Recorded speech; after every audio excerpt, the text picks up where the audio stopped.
You SSH'd into your Ubuntu server. Now let's install your first program on the command line.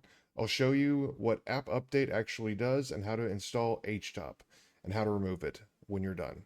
Remember that sudo is the elevated privileges, apt is the packet manager, and update is the command. So we're going to just press enter, and that updates. Next, we're going to install htop. So sudo apt install htop. So remember the command.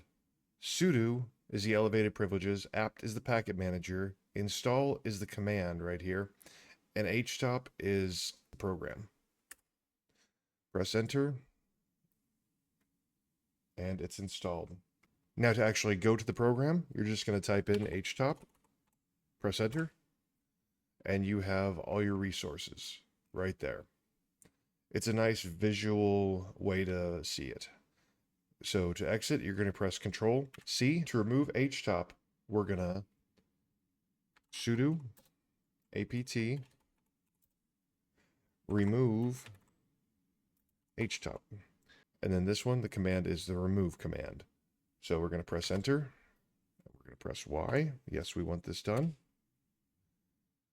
And it's removed. Next, we're going to remove its dependencies.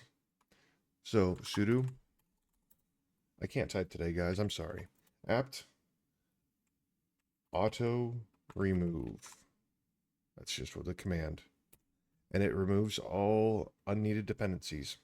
Okay, that's where we're going to wrap the lab up today. So we installed and removed a program.